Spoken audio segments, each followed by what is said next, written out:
forgetting to do that. We're coming. Can we keep that?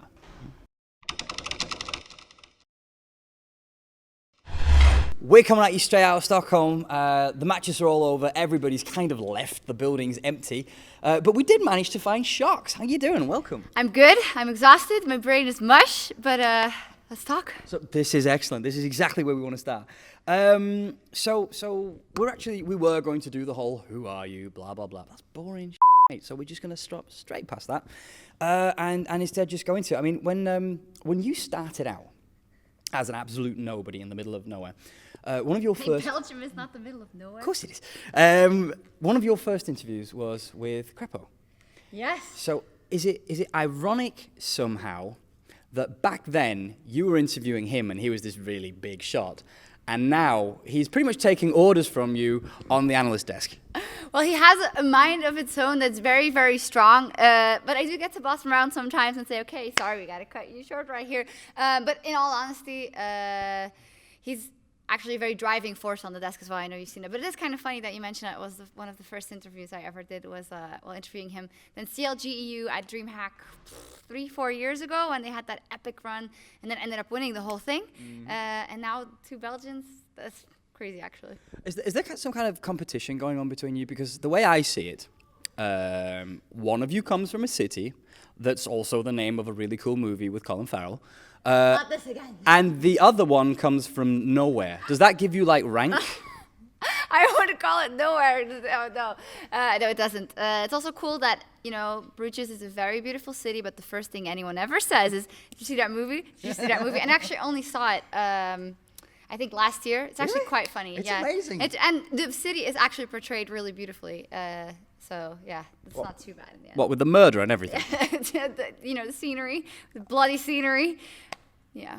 I won't comment on the and all the other stuff that goes on in that movie, but if that's an accurate representation, I'm not sure I want to go. The scenery, and yes, used to go when we go to Brussels for the World Championship, a short trip on the train to Ghent or to Bruges or to Antwerp. Check out Belgium, it's awesome. That was the plug for today. Looking at all of this, because I mean, right now, you seem quite nice, you seem happy, you see all this. Total facade. No. That's what I was getting at, actually, because then we look at Sjokz fired, and it occurs to me, are you just naturally rude? I'm cheeky, I think. I'm cheeky. It's something that my friends know that I do, but obviously it's different. I do think that a little bit too much. Sometimes people go, "Oh, Sjokz fired," when sometimes someone else says something 10 times it's rude, and it's like, "Oh, funny." But I don't want to let it impede like my style and stuff, because I feel like that's not like the main thing. I think it's kind of a cool thing if people want to say Sjokz fired. That's fine. I hope I never go too far. I guess people call me out then if I did, so that's fine. It's all fun and games. You would imagine. Well, it is all fun and games until someone loses an eye. Then it's just a game. But going into that then. Going into that. Yes. Losing of the eye. But look, actually, yeah. Let's look at games then. Looking at how you started. Obviously, the internet being the internet is probably the last place in the world anyone would make their faith public.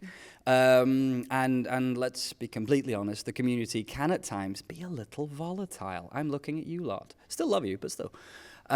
So going into this, did you ever just kind of hold back on the fact that you were platinum?